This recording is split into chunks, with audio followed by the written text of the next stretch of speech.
Voltamos a apresentar Revista Justiça. E estamos de volta com Revista Justiça Especial, 19 anos da Rádio Justiça nessa sexta-feira, dia 5 de maio de 2023. E você, ouvinte, pode acompanhar agora no YouTube a transmissão com imagens e também o áudio aqui do estúdio da Rádio Justiça. Entre lá, Rádio Justiça ao vivo, e acompanhe também o debate que vai começar, 10h03. Revista Justiça. Debate. Hoje vamos falar sobre a ação declaratória de constitucionalidade 81, que foi ajuizada pela Associação Nacional das Universidades Particulares, ANUP, no Supremo Tribunal Federal. A ADC 81 pede a declaração de constitucionalidade do artigo 3º da Lei 12.871 de 2013, que estabelece a exigência de chamamento público antes da autorização para o funcionamento de novos cursos de medicina. Vamos falar sobre esta situação agora com os nossos convidados. Começo apresentando o advogado Bruno Coimbra, assessor jurídico da ABMES, Associação Brasileira de Mantenedoras de Ensino Superior. Doutor Bruno, seja bem-vindo, bom dia. É a ABMES mesmo? Como é a pronúncia da associação? É a Associação Brasileira de Mantenedoras de Ensino Superior. Sérgio, muito bom dia, é uma satisfação estar aqui. É a nossa querida ABMES. Perfeito? A ABMES também compõe o Fórum das Entidades Representativas do Ensino Superior Particular. Aqui temos uma grata satisfação em estar aqui com essa pauta muito importante, especialmente na presença de dois queridos colegas, o professor Márcio aqui. Já vou apresentá-lo. Exatamente. Obrigado, Sérgio. Professor Márcio Dias, dirigente do Sindicato das Entidades Mantenedoras de Estabelecimentos Particulares de Ensino Superior do Distrito Federal, e professor, seja bem-vindo. Bem-vindo, obrigado, Sérgio, pelo teu convite. Obrigado, Bruno. Obrigado, Elias. Obrigado, ouvintes. Vai ser um prazer debater esse tema que é tão complexo para o país e tão necessário na manhã de hoje. Também está o mestre e doutorando em Direito pela Universidade de Brasília, advogado da Associação Nacional das Universidades Particulares, ANUP, doutor Elias Nóbrega Neto. Doutor Elias, seja bem-vindo. Bom dia. Muito obrigado, Sérgio. Bom dia a todos os ouvintes, meus companheiros de bancada de hoje, para discutir esse tema tão caro ao nosso país. Para o nosso ouvinte que ligou ao rádio agora e não acompanha essa situação, vou pedir para que os senhores me façam uma introdução desse assunto, uma contextualização dele. O que aconteceu com os cursos de medicina? Posso começar com o doutor Elias? Como era antes, o que aconteceu, como está agora, e vocês vão me ajudando, adicionando informações. Bom, Sérgio, há 10 anos o governo federal editou uma medida provisória voltada a disciplinar a questão da medicina no país, tanto dos médicos quanto dos cursos de medicina. Essa lei, posteriormente, essa medida provisória foi convertida em lei, na famosa Lei dos Mais Médicos, lei hoje 12.871, de 2013, 10 anos, portanto, no ano de 2023. A Lei dos Mais Médicos ela foi muito debatida em um primeiro momento, em relação à questão dos médicos cubanos, de médicos estrangeiros que estavam vindo ao Brasil e da questão da constitucionalidade do regime a que esses profissionais estavam sendo submetidos, questão da revalidação de diplomas, entre outras discussões. Mas a Lei dos Mais Médicos também disciplina, no artigo 3º, uma nova política pública de abertura de cursos de medicina. Qual foi a percepção do governo federal naquele momento? Nós temos locais de hiperconcentração de médicos, nas regiões Sudeste, Sul e Centro-Oeste, e verdadeiros desertos desses profissionais, sobretudo nas regiões Norte e Nordeste. O que nós podemos fazer para fixar médicos nessas regiões menos atrativas sob a perspectiva econômica para esses profissionais? A ideia foi a seguinte: vamos abrir cursos de medicina nesses locais para que esses profissionais possam se fixar nessa região, para que esses cursos de medicina, a partir desses profissionais, possam desenvolver o Sistema Único de Saúde nessas regiões e assim suprir esse déficit histórico de profissionais de medicina nessas áreas menos abastadas. A lei foi, após a sua conversão, após a sua aprovação, foram realizados 2 editais de chamamentos públicos que funcionam da seguinte forma: o Ministério da Educação, em um primeiro momento, ele abre um edital para que municípios se candidatem, ou seja, os municípios concorrem entre si para dizer: eu preciso de um curso de medicina diante da necessidade desses profissionais nessas áreas e eu posso receber um curso de medicina, porque os meus aparelhos de saúde comportam um curso e todas as suas necessidades. Ou seja, não pode ser uma cidade que tenha uma condição tão precária que não possa receber um curso, mas não pode ser uma cidade tão desenvolvida em que os médicos poderiam, por livre e espontânea vontade, num contexto normal, livre e espontânea vontade não, perdão, mas no caminhar natural do curso, se fixar nessas regiões. Foram realizados 2 editais a rigor, a partir desse chamamento público, 70 novos cursos foram abertos, e é uma política pública que ela é defendida após sua implementação pelo governo Dilma Rousseff. Ela foi chancelada pelo governo Michel Temer, ela foi defendida pelo governo Jair Bolsonaro e agora, novamente, pelo governo Lula III.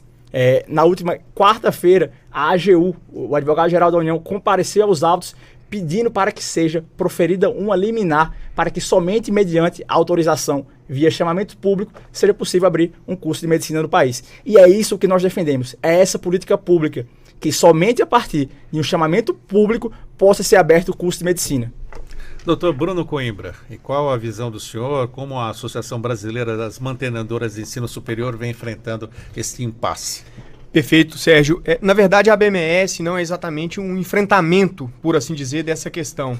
A ABMS acompanha, por óbvio, né, toda essa situação, especialmente desde 2013, os chamamentos públicos, né, bem explicados aqui pelo Dr. Elias, muitos deles judicializados, foram fases bem tortuosas desses processos e, por óbvio, como toda política pública, né, necessita de aprimoramentos e esses editais, inclusive, foram aprimorados ao longo do tempo.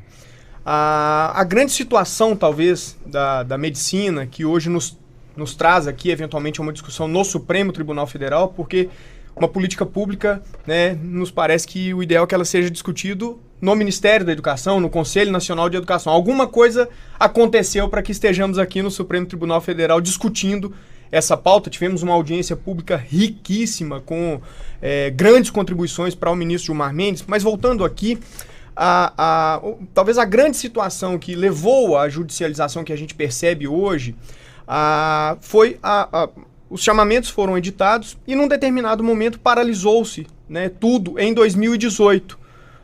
Uma decisão, à época do governo Temer... Paralisou os novos cursos. Paralisou os novos cursos, né? Nós tivemos, pela portaria 328 de abril de 2018, foi interrompida, inclusive, a possibilidade de novos chamamentos. Então, se tinha uma lógica dos chamamentos, em 2018 não teremos mais chamamentos, não teremos mais aumentos de vagas e vamos analisar a situação posta. A verdade é que essa análise, desde abril de 2018, não foi feita. De certo modo, ela foi retomada no início do ano passado pela Secretaria do Ministério da Educação, que cuida disso. Mas nesse interstício, vamos dizer aí, de 4 anos, mas não só 4 anos, os editais também, quando eles vêm a público, né, a seleção do município, depois a seleção da instituição, depois a implementação desse curso, né, a gente até comenta que a paralisação por 5 anos, que era 2018 até 2023, né, foi suspenso agora, prorrogado por mais 120 dias, mas o que a gente comentava é o seguinte, uma suspensão de 5 anos, na verdade, ela é de 10, porque o próprio edital, por conta das suas fases, ele tem naturalmente um compasso demorado até a efetiva implementação e da abertura do processo seletivo. Então a ABMS participou muito intensamente, aqui eu faço um destaque, no âmbito do Conselho Nacional de Educação. A gente foi ao Conselho, né, convidado pelo Conselho Nacional de Educação, uma comissão própria para isso, para discutir sobre o ponto de vista eminentemente educacional, né, o que está acontecendo, o que precisa ser feito, se há uma possibilidade de conciliar a lei dos mais médicos e a lei dos sinais. A lei dos sinais, ela serve ao propósito, inclusive... Lei dos sinais, qual é a lei dos sinais? Isso, é do SINAES, né, do Sistema Nacional de Educação. Então, por exemplo, os reconhecimentos, inclusive dos cursos do âmbito dos mais médicos, acontecem no âmbito da lei dos sinais.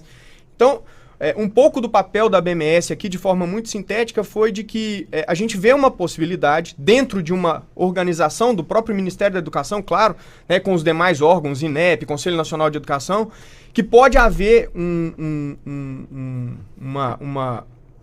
ponto de harmonia para esses encaminhamentos. O chamamento público, como perfeitamente delineado pelo Dr. Elias, para atingimento desses municípios, dessas situações específicas, para que o médico possa se formar naquele município e ficar naquele município.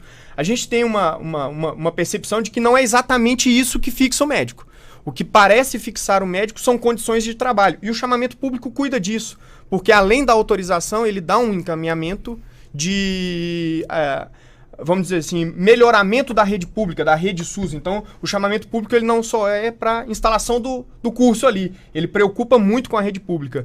E a nossa percepção é que o chamamento público tem esse propósito, ele, né, tem essa pretensão de atingir municípios, e a lei dos sinais, portanto, o protocolo convencional também pode ser pensado tanto para o aumento de vagas, para aquelas instituições tradicionais que ficou também paralisado, o aumento de vagas de instituições de 70, 60 anos, a quase 100 anos, tradicionalíssimas, fundações, pontifícias, enfim, não vou aqui detalhar, que já tinham os cursos de medicina. A gente está abrindo novos cursos e algumas instituições não estão aumentando as suas vagas, pelo menos desde 2018.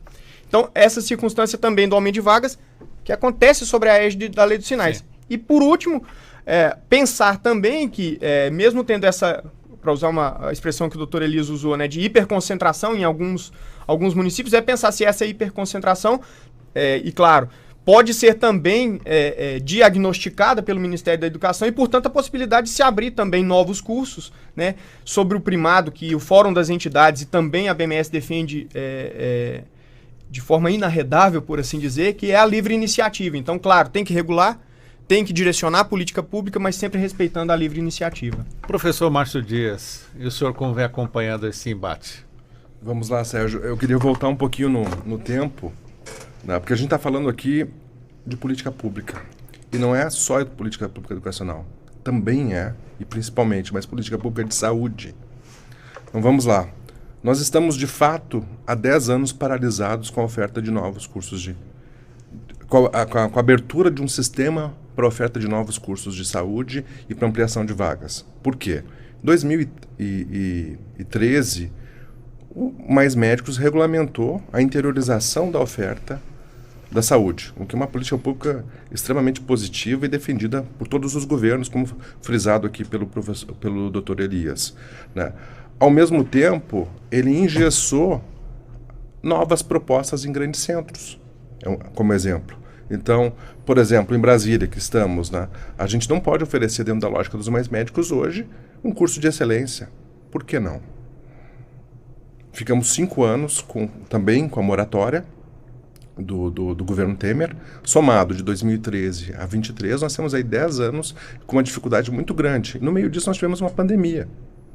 E os índices nacionais, eles falam por si só. Hoje, a taxa de médicos no Brasil é de 2,4 por 1.000 habitantes. O indicado pelas organizações internacionais é 4,5 médicos por 1.000 habitantes. E há esse desequilíbrio que foi trazido aqui. Há um número muito grande de médicos no Sul e no Sudeste, e é um número muito pequeno no Norte e no Nordeste, e no Centro-Oeste ainda há regiões, ele é completamente distinto em relação às suas regiões. Brasília, por exemplo, é atípica com relação ao interior de Mato Grosso. Então isso precisa ser visto. E esses 10 anos, e especialmente os últimos 5, eles são negativos para o país, porque a gente ficou tentando regulamentar uma situação e o país não tem médicos em número suficiente. O que ocorreu? Ocorreu a necessidade das liminares, né, que é a grande discussão hoje, uma das grandes discussões em paralelo com as políticas públicas. Até que ponto as liminares elas são suficientes para essa oferta? No entanto, dentro dessa discussão das liminares, uma questão que é muito simples, mas parece despercebida as liminares elas não autorizam cursos de medicina. As liminares autorizam a abertura de um processo para avaliação de qualidade de um curso de medicina. E esse processo, ele é um processo rígido. Ele é um processo que, como o Dr. Bruno frisou, que ele passa pela Lei dos Sinais, e um curso que não tiver a qualidade, que é um processo que é acompanhado pelo MEC, ele é supervisionado pelo Conselho Nacional de Educação e pelo Conselho de Saúde. Então, ele é um processo com muita visibilidade dentro dos conselhos em busca de qualidade. O que ocorreu? A moratória gerou, eu vou chamar de sobrecarga, tá? Uma sobrecarga. Hoje nós temos aí, segundo a imprensa especializada, mais de 200 liminares. 200. Mais de 200, ou seja, esperando... esse dado é dado da imprensa especializada, eu não posso dizer que ele é preciso. né? Os doutores até podem me ajudar. Então, gera uma pressão muito grande dentro do Ministério, porque até para dar vazão a isso. Então, mas voltando no tópico, no nosso juízo, o Brasil precisa de médicos. O Brasil precisa de equilíbrio na oferta. E o Brasil precisa interiorizar, mas o Brasil também não pode deixar de olhar para os novos projetos. O Brasil não pode deixar de olhar para projetos de excelência em grandes centros. Isso é uma necessidade de país para a sua construção como política. Também a questão além da política pública, a gente tem que dar um passo além. Então vamos lá. É só abrir faculdade de medicina? Não. Não é. Eu tenho que dar acesso a uma mudança de paradigma. Porque as pessoas com menos condições materiais, para existir redução de desigualdade social do Brasil, têm que ter acesso a essas faculdades de medicina. Então, em paralelo a isso, a gente entra numa outra discussão aqui. Cadê o FIES?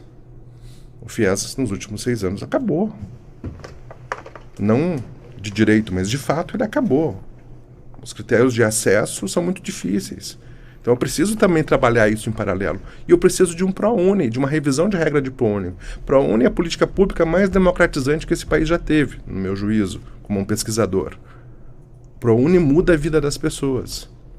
Mas o ProUni não está conseguindo atingir, como deveria em outros cursos, os alunos de medicina. Porque os critérios de alcance do ProUni são mais rígidos. Então a gente precisa também olhar para isso em paralelo. Eu preciso de médico no interior? Sim, mas eu preciso de médico com qualidade. Eu preciso de quê? Também de um MEC capaz, e ele está trabalhando para isso. O MEC voltou nesses últimos meses, graças a Deus, e aí a tudo que ocorreu no país, voltou a olhar para o que realmente precisa. Mas em paralelo o nosso debate aqui vamos abrir faculdades de medicina no país? Os dados sociológicos exigem que sim. A gente precisa sair de 2,4 para, no mínimo, para os dados internacionais, para a condição internacional de oferta. Precisamos interiorizar? Sim. Mas não podemos esquecer os grandes centros. O Dr. Bruno trouxe aqui um exemplo muito valioso, né? Instituições de quase 100 anos que não podem ampliar a vaga. Então, por que eu posso abrir uma nova escola lá no interior do Acre, que precisa, e eu não posso ampliar o número de vagas de uma escola tradicional que forma bons médicos num centro como São Paulo? Então, esse equilíbrio que a gente tem que buscar. Só que isso tem que ser rápido, Sérgio. 700 mil mortos na pandemia. Sim. Se não for rápido, a gente vive a era das pandemias. A gente começa a viver, segundo os especialistas, a era das pandemias. Precisamos formar, durante a pandemia, os alunos de saúde com 80% da carga horária dos cursos, foi autorizado por lei a formar. Então, por quê? Porque não tem médico, não tem enfermeiro. Não tem. E o SUS, se você for na fila do SUS para pegar um atendimento, a pessoa ela sabe um mês para uma especialidade ou mais, porque não existe esse médico. Agora, o debate aqui é como fazer isso. Exatamente. O doutor Elias trouxe um posicionamento, o doutor Bruno ontem, e a gente precisa chegar num ponto de convergência, né, para ajudar aqui até mesmo nas decisões do Supremo e do Ministério da Educação. Sim, estamos falando bastante do chamamento público, não é, doutor Elias? E o que trava o chamamento público, para que o nosso ouvinte entenda, e o senhor é a favor, então, que seja mantido esse chamamento público? Por que ele é necessário? Sérgio, eu vou fazer uma remissão à razão que levou a ANUP a ajuizar a presente ADC. Conforme foi mencionado, no ano de 2018 foi editada uma portaria no governo Michel Temer que proibiu a realização de novos chamamentos públicos por 5 anos. Ou seja, como a única forma de abertura de novos cursos seria pela via do chamamento público, disseram por 5 anos nós não vamos fazer nenhum novo curso de medicina no país. A partir Algum disso, motivo específico na época? A justificativa oferecida pelo governo foi: nós abrimos cerca de 70 novos cursos nos últimos 5 anos. Entre 2013 e 2018, a partir dos chamamentos públicos, foram abertas 70 novas faculdades de medicina. E esse dado ele é muito relevante porque ele desconstrói uma premissa de que o Brasil precisa avançar tão rapidamente no seu número de médicos. Por quê? Antes da realização do primeiro chamamento público, que foi feito em 2014, a razão de médicos por 1.000 habitantes no país era de 1,8. Em 2018, em 2020 esse número chegou a 2,4, ou seja, houve um aumento vertiginoso da razão de médicos por 1.000 habitantes nesse espaço de 6 anos. E esse aumento não considerou os médicos que vão se formar a partir desses chamamentos públicos, porque a primeira turma dos chamamentos públicos está para se formar agora, 6 anos após o início das primeiras faculdades. Diante disso, o que se percebe é que o Brasil já avança bem na quantidade de médicos e na abertura de vagas. A quantidade de vagas de medicina no Brasil dobrou entre 2013 e 2020. Esse dado precisa ser considerado, porque em alguns anos vai explodir o número de médicos no Brasil. Ou seja, o problema não vai ser somente a quantidade. O problema vai ser a qualidade desses médicos e onde eles estão localizados. A premissa da política pública é a seguinte: somente o poder econômico não está sendo capaz de lidar com a distribuição da oferta dessas vagas de medicina no país. Então, há necessidade de uma autorização qualificada pelo poder público, porque o poder público tem um arcabouço informacional muito maior do que o poder judiciário, que concede liminares à torto e à direito, e do que as faculdades, que têm interesse simplesmente financeiro em fazer cursos em grandes centros, em fazer cursos em lugares que não demandam mais médicos. Ainda é interessante levar em consideração a circunstância de que também há de se levar em consideração a capacidade do sistema de saúde de um dado município de atender a recepção desses novos cursos. Então é um planejamento muito sofisticado que é conduzido pelo poder público para sanar esse problema. Estudos empíricos realizados pela Universidade de São Paulo no ano de 2021 confirmam o fato, a premissa que baseou o programa Mais Médicos. As pessoas que estudam em faculdades de medicina no interior, elas tendem a permanecer nessas regiões durante a sua carreira profissional. Pelas mais diversas razões. Também porque a Lei dos Mais Médicos exige que sejam oferecidas vagas de residência nessas regiões, ou seja, o aluno irá se graduar em medicina e posteriormente prestar a sua residência lá, ou seja, médicos que atenderão a população nessas regiões.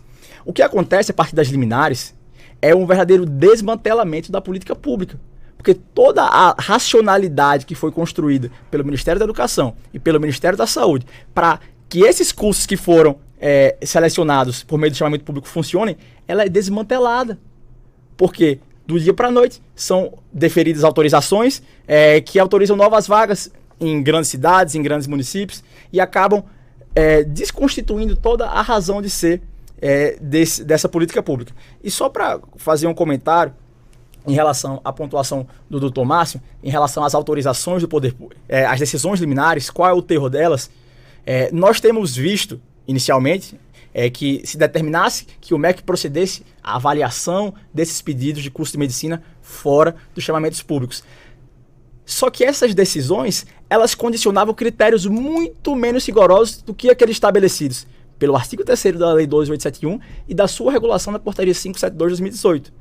Ou seja, não havia contrapartida de investimento nos aparelhos de saúde, oferecimento de bolsas, dentre outras questões de qualidade que não são levadas em consideração. Ou seja, o chamamento público, ele visa a reparar esse problema da hiperconcentração de médicos também pela qualificação dos cursos de medicina, o que não se observa nos cursos que são abertos a partir de decisões liminares. Um juiz não tem o conhecimento da política pública, ele não dispõe de arcabouço informacional para autorizar ou para obrigar o MEC a realizar uma avaliação.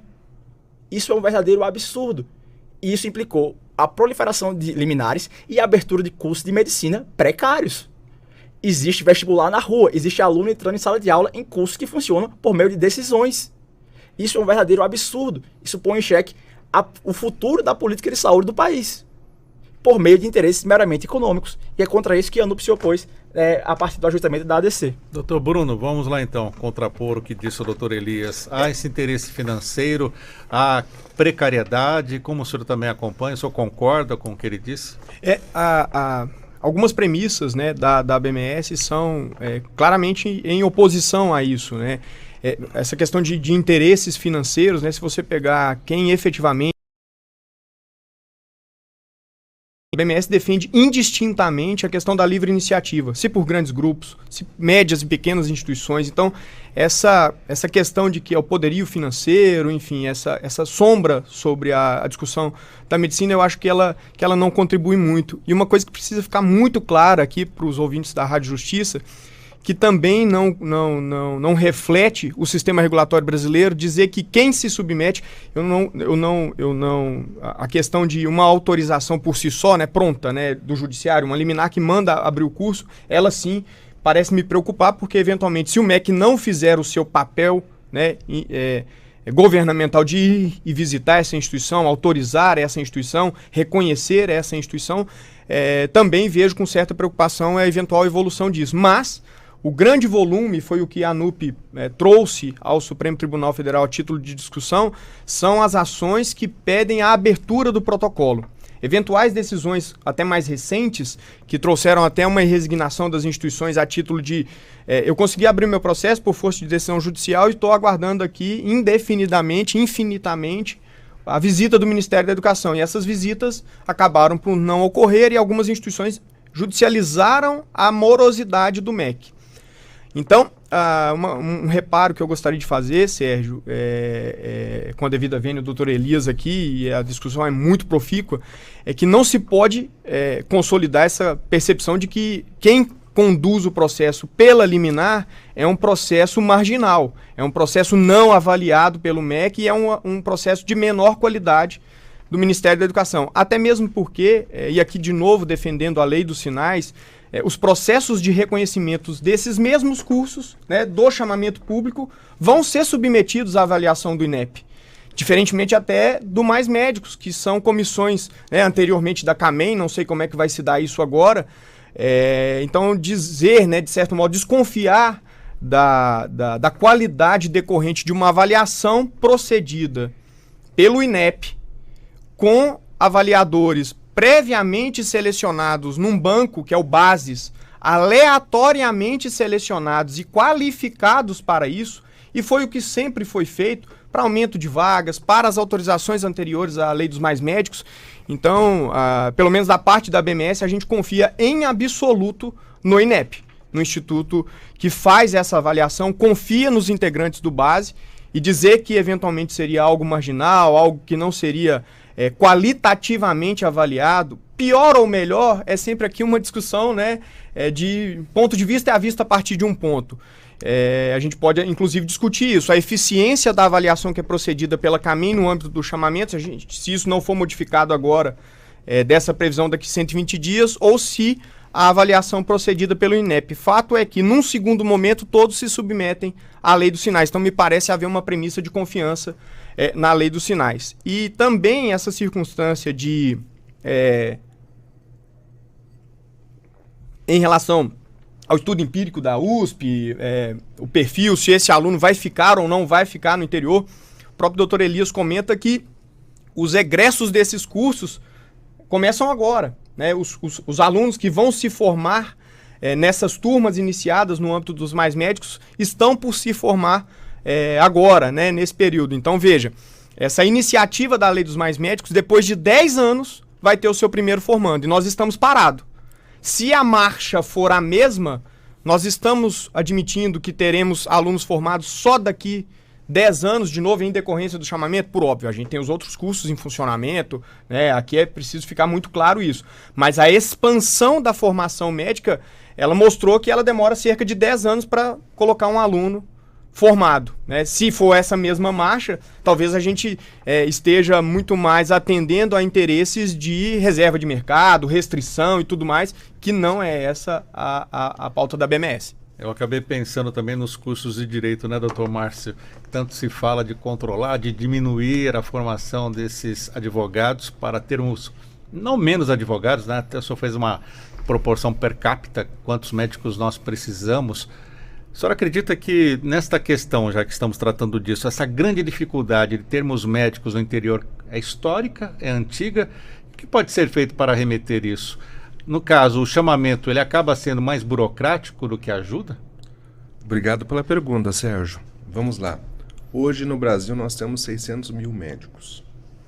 Parece muito, né? 213 milhões de pessoas divididas num país continental. A reflexão. SUS, com todas as suas dificuldades, felizmente ele existe, com todas essas dificuldades. Ponto de atenção. As faculdades privadas formam 65% dos médicos do Brasil. Ou seja, quem forma médico no Brasil é o privado.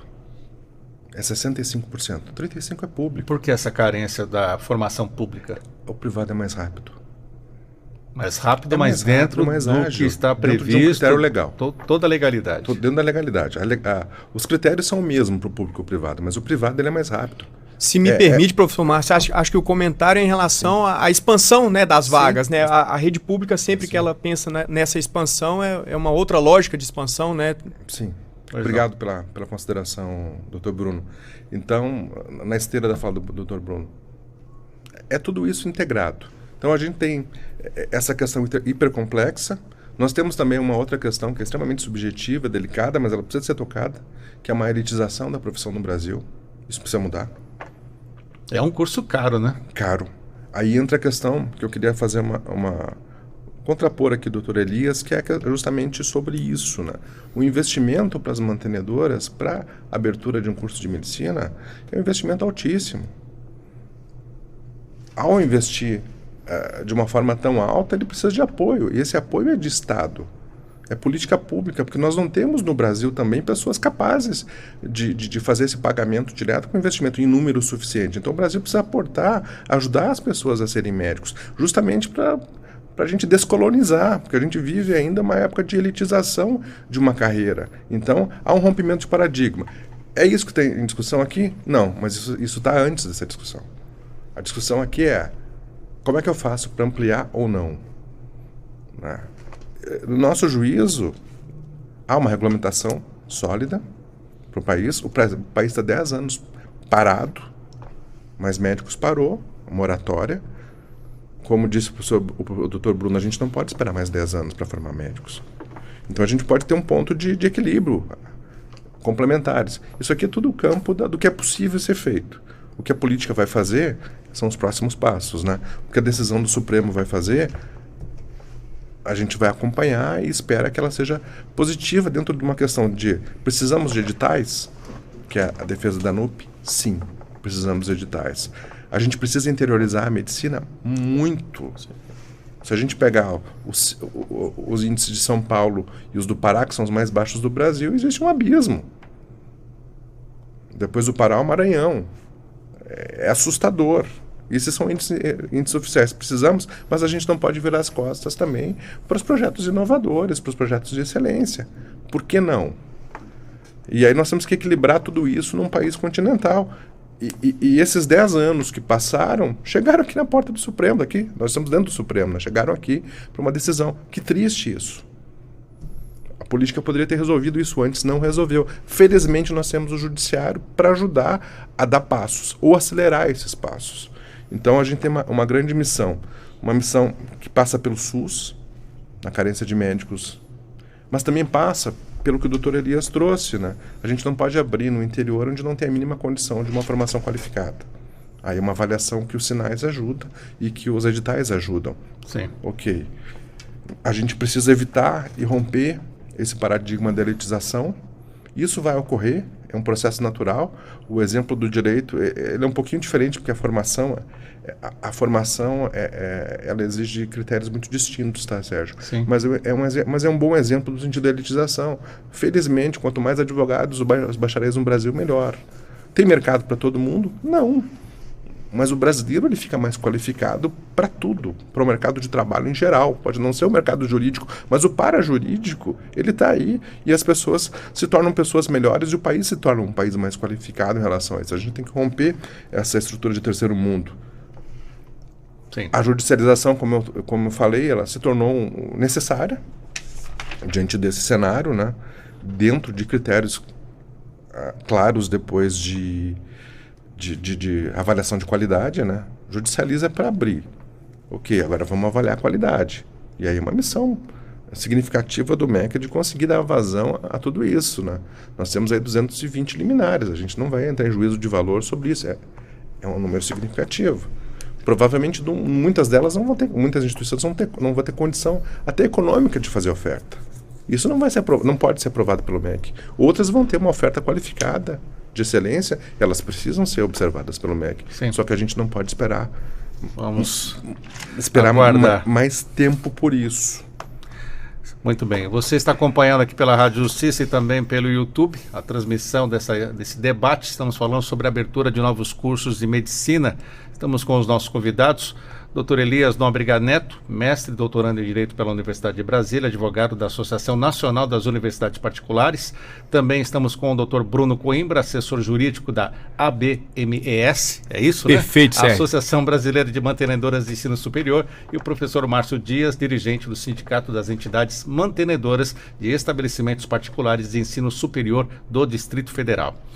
Doutor Elias, doutor Márcio fez citação também quanto às colocações do senhor e qual contraponto nós podemos ter sobre esta questão que envolve os cursos de medicina. Sérgio, eu vi com muita atenção as ponderações muito bem feitas pelo doutor Bruno e também pelo doutor Márcio, e eu gostaria de destacar aqui duas diferenças de perspectiva que a ANUP enxerga esses litígios das compartilhadas pelos meus colegas. A primeira é de que o MEC, ele é moroso na análise, na avaliação desses cursos que estão a ser autorizados a partir de decisões liminares. O que se tem de ter em mente aqui é que o MEC não tem a obrigação de fazer qualquer análise de curso a partir de decisões judiciais, porque existe uma lei que determina que somente a partir de chamamentos públicos serão abertos novos cursos de medicina. Por exemplo, Sérgio, se eu tenho uma empresa de limpeza urbana, eu não posso obrigar o poder público ou pedir na justiça que eles abram um edital de licitação para que minha empresa seja beneficiada. Essa é a lógica. A lógica do chamamento público é uma lógica qualificada, criada pelo poder legislativo e pelo poder executivo de uma política pública sofisticada. A lógica aqui é que, em relação aos cursos de medicina, não se aplica a regra geral da abertura de cursos das demais graduações, como bem pontuado pelo Dr. Bruno. A lei dos sinais, ela é genérica em relação aos cursos de medicina. O legislador teve uma preocupação especial em relação a esse curso. Ele estabeleceu critérios qualificados de qualidade e distribuição que têm de ser observados. Isso é um ponto fundamental. A segunda premissa que eu gostaria de ratificar aqui é que não passamos 10 anos sem formar novos médicos, de modo algum. É tanto que entre 2013 e 2023 houve um aumento vertiginoso do número de médicos no país. E esse número tende a aumentar muito nos próximos anos, ainda que não seja aberto qualquer curso a partir dessas liminares. A questão é a seguinte: foram autorizados 70 novos cursos do Brasil, com uma quantidade de vagas substancial, que vão se somar àqueles médicos que já eram formados das partes das faculdades de medicina abertas antes de 2013. Ou seja, a lei do chamamento público, ela consegue dar vazão à necessidade de médicos do Brasil. E isso é um fato incontroverso. Há dois índices muito interessantes que têm que ser considerados quando se discute a quantidade de médicos no país. Um é a quantidade de médicos hoje e outro é a quantidade de médicos nos próximos 10 anos, que seriam a razão de médicos por 1.000 habitantes e médicos diplomados por 100.000 habitantes. O Brasil está na liderança, muito próximo da liderança dos países formadores de médicos. Ou seja, esse suposto déficit, ou o déficit de fato da formação desses profissionais, está suprido no tempo, porque daqui a alguns anos esses médicos serão formados. Se eu abrir um curso hoje, Sérgio, eu não vou ter um profissional de medicina amanhã. Ele vai levar mais 6 anos. Só daqui a 6 anos, muitos profissionais já terão se formado. Então, a premissa do chamamento público é a seguinte: não basta apenas construir novas escolas de medicina, até porque o Brasil já é o 2º país do mundo em faculdades de medicina. Nós precisamos construir faculdades de medicina onde as faculdades de medicina são necessárias. Essa é uma política pública que congrega poder executivo e legislativo de 4 gestões do poder executivo, 4 governos com perspectivas completamente diferentes. Então, se eu começo a autorizar a abertura de cursos fora dessa lógica, eu vou subverter todo o bom funcionamento desta política pública. Então, qualquer curso que seja autorizado a funcionar a partir de uma decisão judicial que obrigue o MEC a ir lá visitar, ela está ferindo a lei. E, nesse sentido, ela é ilegal. E é por isso que a ANUP veio ao Supremo Tribunal Federal. A ANUP veio para dizer o seguinte: Supremo Tribunal Federal, essa lei que institui os chamamentos públicos como a única forma de autorização para aberturas de curso de medicina, ela é constitucional? Porque se ela não for, eu posso pedir uma liminar que obrigue o MEC a visitar a minha faculdade. Se o Supremo disser isso é constitucional, todas essas decisões, elas são ilegais. Elas ferem uma lei que foi declarada constitucional pelo Supremo Tribunal Federal. Sim. Inclusive, só para complementar, Sérgio, para finalizar nesse ponto, a Advocacia Geral da União, há 2 dias, compareceu aos autos pedindo ao ministro Gilmar Mendes que suspenda todos esses processos em que se pede a abertura de curso de medicina a partir de decisão liminar. Seja uma visita ao MEC, seja a abertura propriamente dita, o MEC pediu, por meio da AGU, suspende tudo. Isso vai acabar com a nossa política pública de formação de médicos no país, e isso pode trazer prejuízos inconcebíveis para o país. Um mau médico não tem o mesmo efeito para a sociedade que um mau advogado, com todo respeito. Um mau médico tem um poder de destruição muito grande. Então, a abertura indiscriminada desses cursos, por meio de leis e de atos normativos genéricos, que não são tão específicos para a medicina quanto aqueles inseridos no âmbito da política pública de chamamentos públicos, vai criar um prejuízo que não se pode mensurar. Doutor Bruno, diante desse fato que foi exposto, essa dificuldade, a desigualdade de cursos no interior, qual é a grande dificuldade dessas mantenedoras, dessas instituições terem esses cursos como o chamamento público pede? Sérgio, antes disso, só fazer um brevíssimo reparo aqui, a BMS também confia no chamamento, só para ficar muito claro, a gente confia, entende o chamamento como sendo uma política pública, e eu não posso deixar de comentar mais uma vez, né, a fala do Dr. Elias em relação à desconfiança da lei dos sinais, que o sistema de avaliação, dessa questão de que no âmbito da lei dos mais médicos, sabe por quê? Porque senão a gente sai daqui desse programa com uma percepção talvez muito ruim de que o médico formado por uma instituição de 70 anos, que se submete a um instrumento de avaliação válida, que se submete ao reconhecimento, que se submete à renovação de reconhecimento, que se submete ao ciclo do ENAD, ao CPC, ao IGC, que avaliam os cursos de medicina que estão em oferta, dizer que o médico egresso desse curso tradicional, das instituições tradicionais, que pedem inclusive eventualmente aumento das suas vagas, dizer que esse é um mau médico é muito, muito, muito, muito perigoso do ponto de vista da BMS. E dizer que só o médico bom decorreria do sistema de avaliação do chamamento público pode gerar aí uma questão na sociedade que não seria adequada com esses cursos tradicionais. Então, o chamamento público ele tem a sua eficiência, ele tem o seu enfoque, mas acreditar que a qualidade só decorre do chamamento, a gente joga fora a água, o bebê e todo o sistema de avaliação vigente no Brasil. Especificamente, então, esse reparo eu acho importante para qualificar aqui a discussão. Em relação à interiorização, Sérgio, para além do médico, e aí como muito bem dito pelo Dr. Elias, isso ainda, dados empíricos, a percepção, o prognóstico, a gente não tem diagnóstico. A gente não sabe se esse médico ficou lá, ele ainda não está lá. Se ele vai ficar, aí a gente vai ter que fazer estudos ainda. Então a gente ainda não tem esse elemento de diagnóstico para saber se ele vai casar com a filha do fazendeiro, se ele vai abrir uma clínica, se o hospital que vai ser aprimorado em decorrência, que é uma grande eficiência do chamamento público. Os salários também que serão pagos. Os salários que serão pagos, como é que vai ser a relação com a prefeitura. Vou fazer residência em São Paulo. Desculpa, exatamente. A questão da residência, brilhantemente sinalizada pelo Dr. Elias, nos parece também que, para além das condições de trabalho, porque ele vai sair, ele vai querer algum plantão, aqui sendo muito sincero, ele vai querer casar, vai querer jogar um futebol, vai ter que ter uma quadra de beach tênis ali para ele, porque senão ele não vai ficar ali no interior. Como o professor Márcio aqui comentou, ele vai vir fazer uma residência em Brasília, ele vai para uma residência em São Paulo, e aí perdemos esse médico no interior do Pará.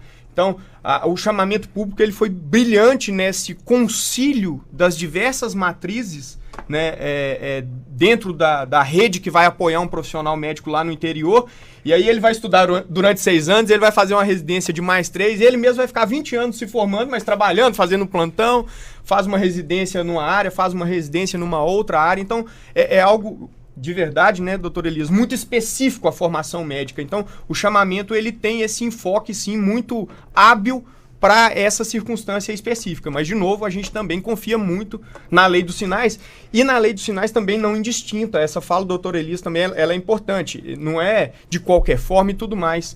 A percepção de que a judicialização, Sérgio, ela decorre muito dessa ausência de definição do Ministério da Educação, né? Essa paralisação de 2018... Mas o Ministério não está parado porque aguarda o chamamento?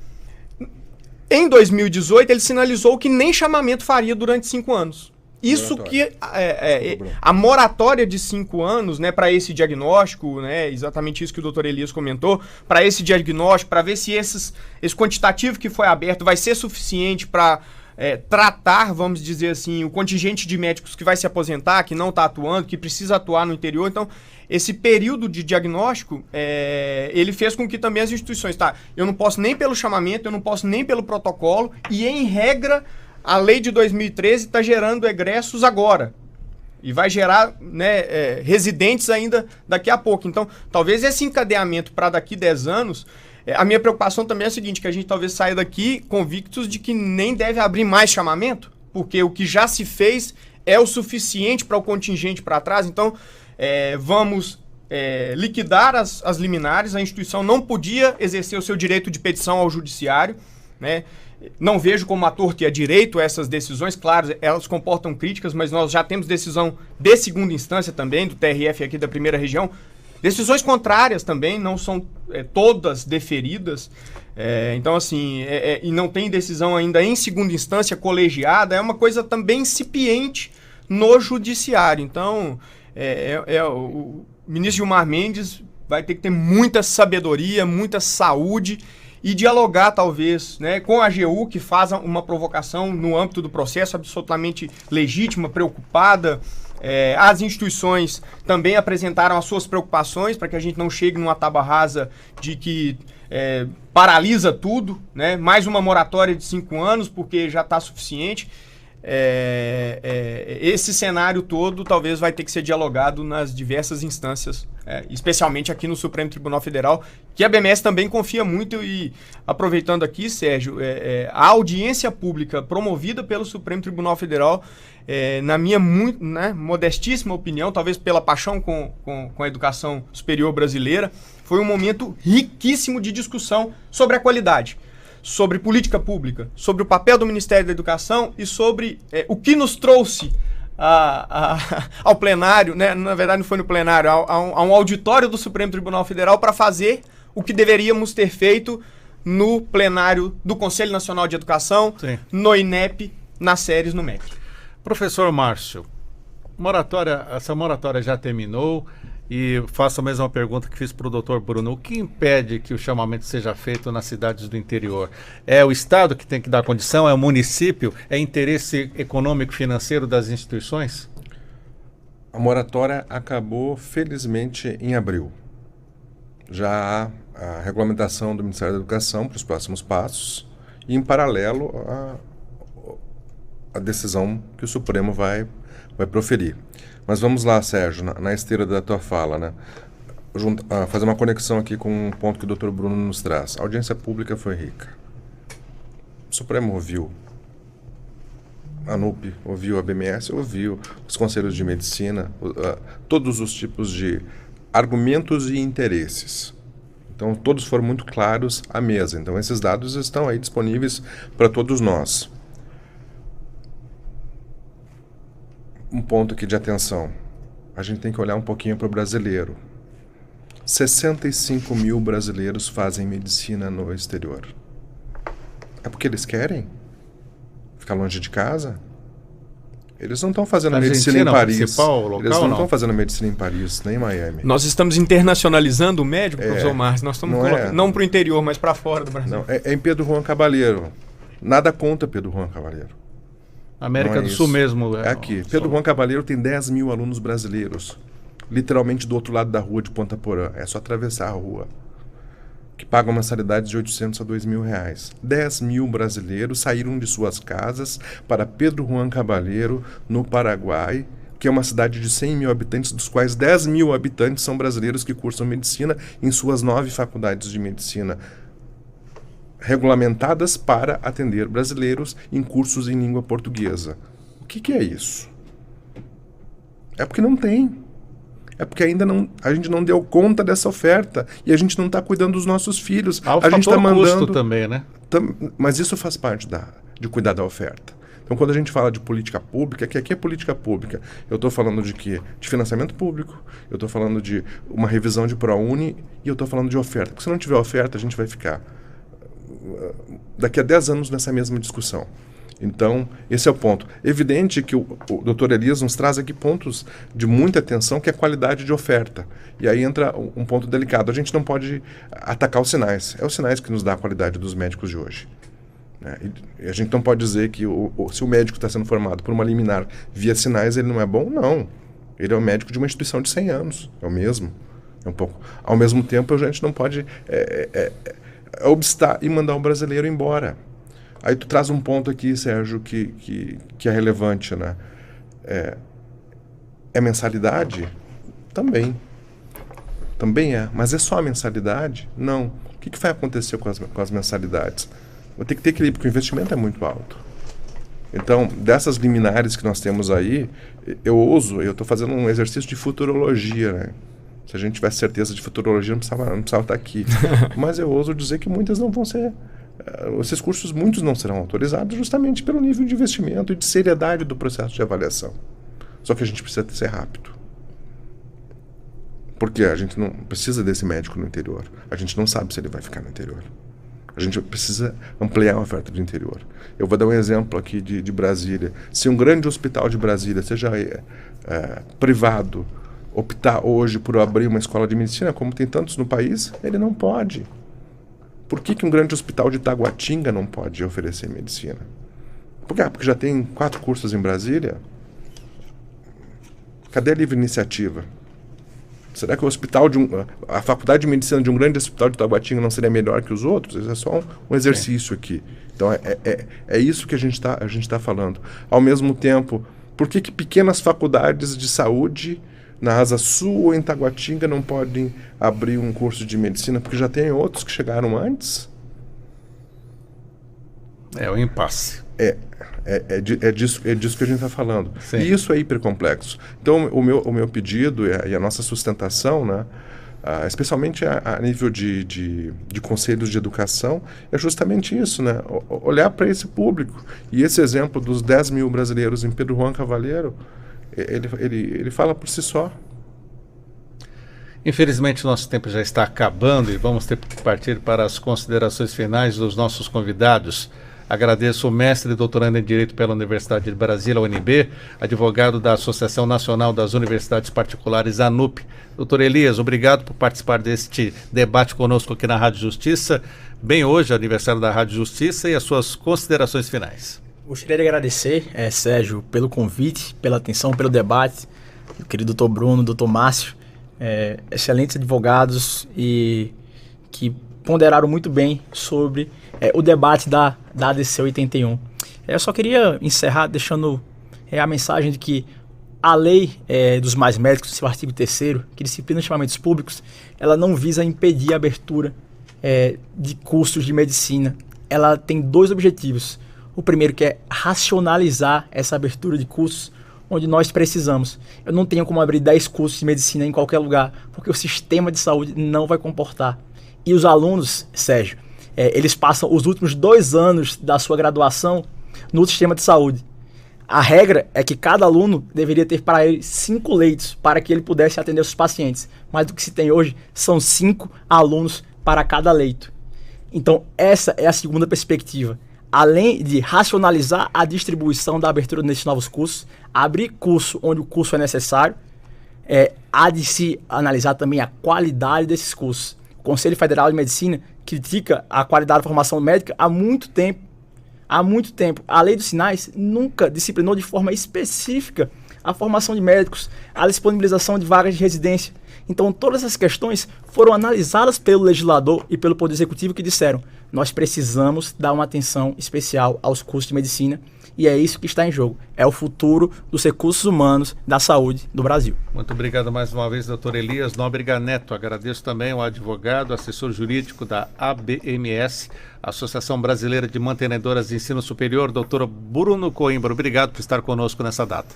Sérgio, é uma felicidade muito grande para a ABMS. Fica aqui os nossos parabéns para a rádio, né? Uma felicidade, né? Uma rádio longeva que promove esse tipo de discussão riquíssima, né? Essa entrega importantíssima para a sociedade. Então fica aqui o agradecimento em nome do professor Celso Nisquier, que é o nosso presidente, por esse momento importantíssimo. E, doutor Elias, acho que a gente vai ter que voltar aqui mais uma vez para discutir isso, porque não posso deixar de dizer mais uma vez que o grande referencial dos cursos de medicina, tanto do chamamento público quanto, eventualmente, da Lei dos Sinais, é um só. É a Diretriz Curricular Nacional editada pelo Conselho Nacional de Educação. Não tem uma diretriz para o chamamento. A régua da formação, das habilidades, das competências, são emitidas pelo Conselho Nacional de Educação. Estou aqui com um conselheiro. A BMS, conselheiro aqui do Distrito Federal, né, do Conselho de Educação aqui do Distrito Federal, o professor Márcio. E a BMS confia muito no Conselho Nacional de Educação. A diretriz curricular de formação, competências e habilidades, doutor Elias, saem do Conselho Nacional de Educação. E é a mesma para o médico já formado, para o médico antigo, para o nosso médico, e vai ser para o médico formado no âmbito do chamamento público. Então a gente confia muito no Conselho Nacional de Educação e o CFM discute a formação médica e critica, a OAB discute e critica a formação de advogado, o Conselho Federal de Odonto. E isso é democrático, isso é salutar, e eu acho que isso vai só levar ao aprimoramento das políticas públicas. Sérgio, muito obrigado mais uma vez e um forte abraço a todos aqui, especialmente aos meus colegas, que tornou riquíssimo essa manhã aqui na Rádio Justiça. Agradeço também ao professor Márcio Dias, que colaborou muito com a realização desse debate, ele que é dirigente do Sindicato das Entidades Mantenedoras de Estabelecimentos Particulares de Ensino Superior do Distrito Federal. Professor, obrigado mais uma vez. Sérgio, muito obrigado pela possibilidade.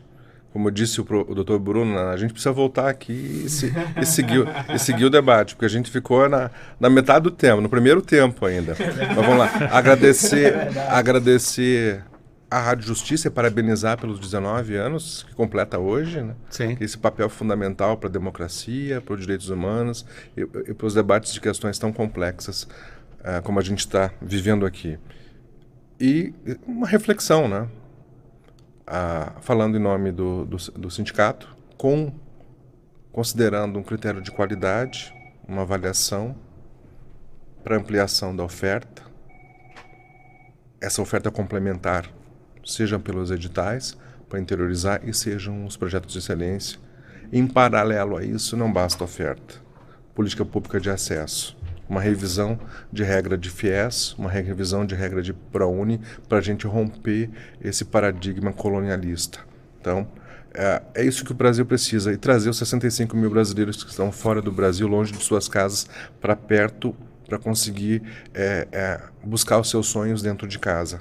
Que é isso que um país como o nosso, um país emergente, ele precisa oferecer. A possibilidade do brasileiro estar aqui dentro e vencer na vida, e seguir seu sonho, e transformar, e aí vai transformar depois.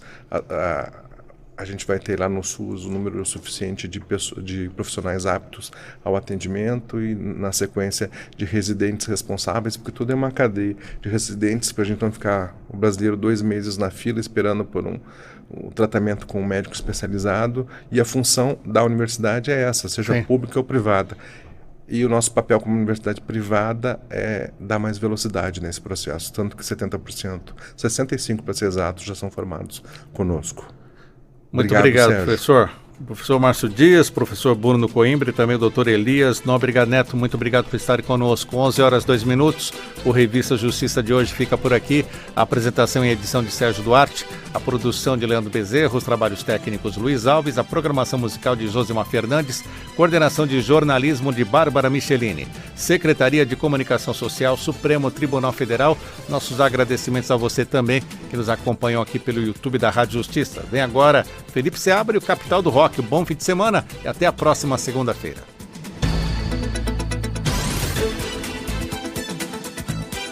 A Rádio Justiça apresentou Revista Justiça.